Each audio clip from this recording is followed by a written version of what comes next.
नमस्कार छात्रों, स्वागत है आपका पुनः इस YouTube channel star coaching centre जमुने में। उम्मीद है आप अच्छे होंगे। चलिए इस वीडियो में आपको बताते हैं 9वीं कक्षा के प्रश्नावली 2.5 का तीसरा नंबर प्रश्न। इसके पहले के प्रश्नों को हम पिछले वीडियो में अपलोड कर चुके हैं। यदि आप उसको नहीं देख पाए हैं तो इस चैनल के प्लेलिस्ट में जाकर के सभी वीडियो को आसानी से देख सकते हैं। चलिए बिना देर किए हुए देखते हैं तीसरा नंबर प्रश्न को। इसमें कहता है उपयुक्त सर्व समीकरण प्रयोग करके निम्नलिखित का गुणनखंड कीजिए। सर्व समीकरण का मतलब जो बीजगणितीय सूत्र होता है, ठीक है, उसका इस्तेमाल करना है, उसका उपयोग करना है और क्या करना है, गुणनखंड। तो सबसे पहले जो सवाल दिया गया है उसके पास हम लोग चलते हैं और हल करने का प्रयास करते हैं।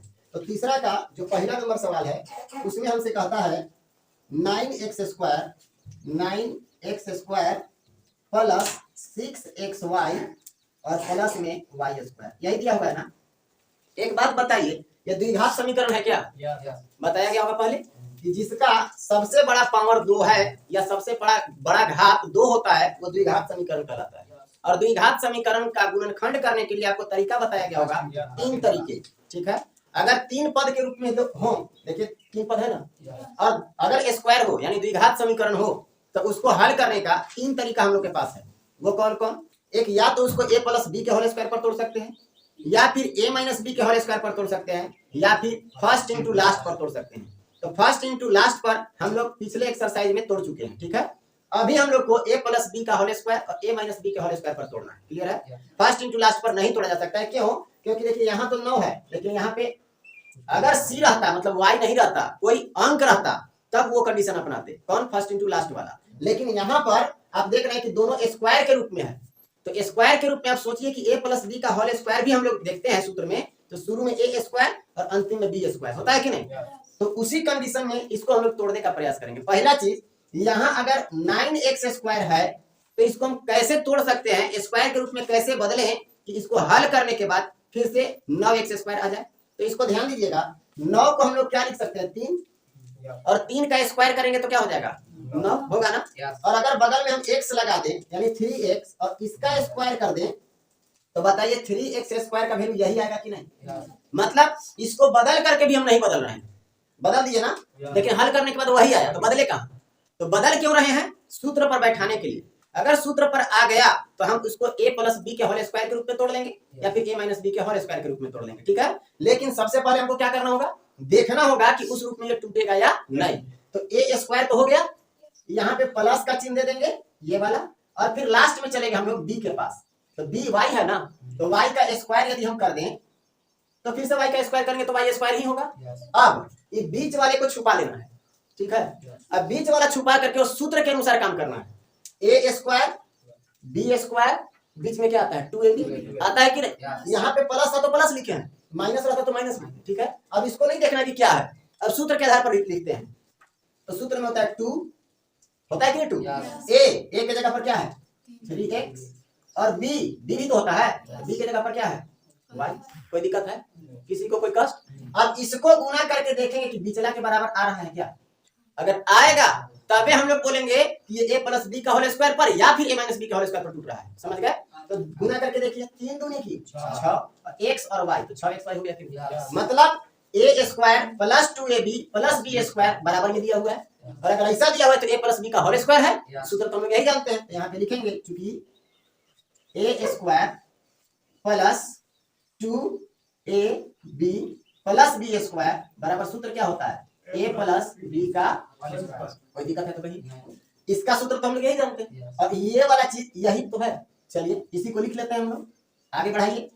a² a के जगह पर क्या है 3x, तो 3x का स्क्वायर प्लस 2 ये वाला है ना, इंटू a के जगह पर क्या है 3x, इंटू b के जगह पर y, और प्लस b² मतलब y का स्क्वायर होगा कि नहीं होगा, बराबर a के जगह पर कितना हम लोग लिए हैं 3x लिए हैं कि नहीं। यहाँ पे क्या लिख लेंगे 3x प्लस b के स्थान पर क्या है y, तो y लिख लीजिए, और इसका क्या कर दिया है स्क्वायर, यही ना होगा।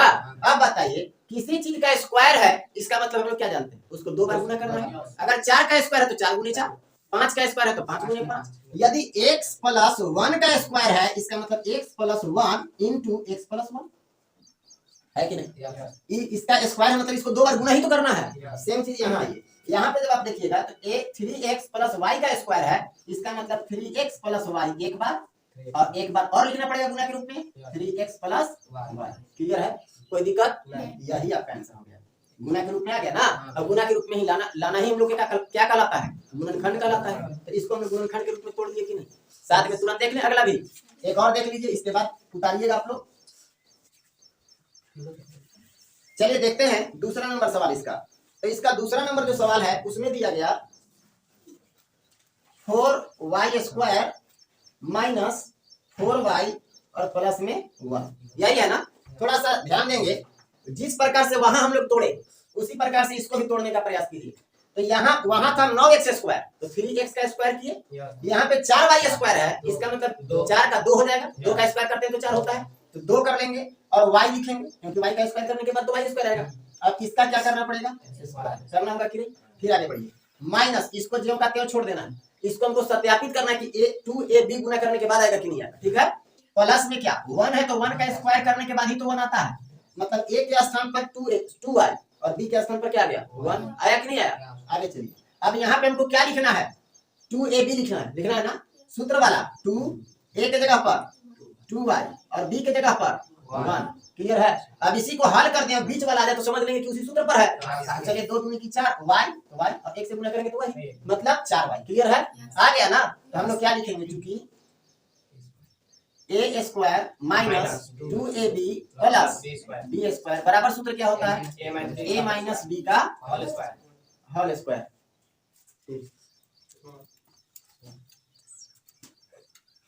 a माइनस b का होल स्क्वायर होता है कि नहीं। अब चलिए इसके जगह पर इसका वैल्यू रख लेते हैं, तो चलिए रखते हैं। इसीलिए क्या है 2y का स्क्वायर माइनस 2 a के स्थान पर कितना माने हैं 2y इंटू b के स्थान पर कितना 1 प्लस b स्क्वायर मतलब 1 का स्क्वायर बराबर, इसके आधार पर यहाँ पे क्या लिखे हम लोग, a की जगह पर 2y लिखेंगे ना, और माइनस में b के जगह पर 1 और इसी का क्या करना होगा स्क्वायर। यहाँ तक किसी को दिक्कत है, इसका स्क्वायर है मतलब कितना बार लिखना है 2 बार, बस 2 बार लिख दीजिए, आंसर आपके सामने है 1 इंटू 2y माइनस 1। क्लियर है, यही आपका आंसर है। उम्मीद है समझ में आया होगा।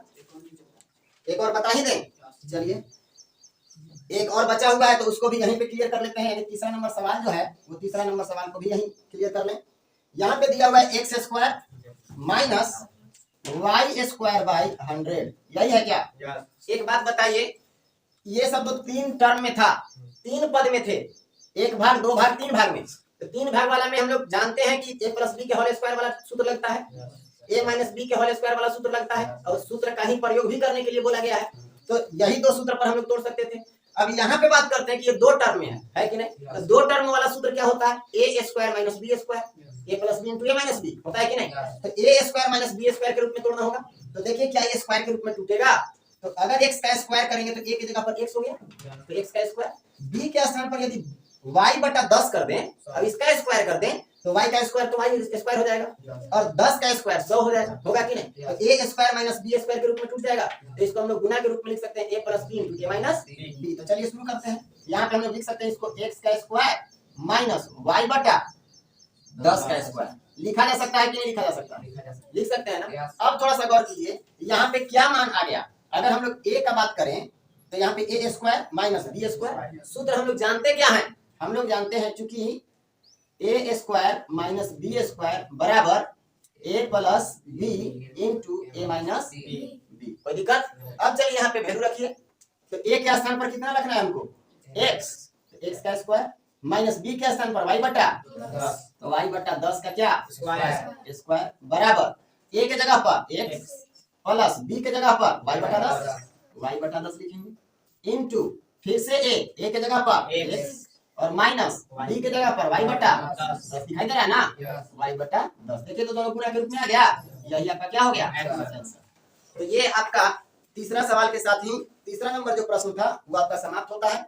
अगले वीडियो में हम आपके लिए चौथे प्रश्न को लेकर के सामने आएंगे, तब तक के लिए धन्यवाद।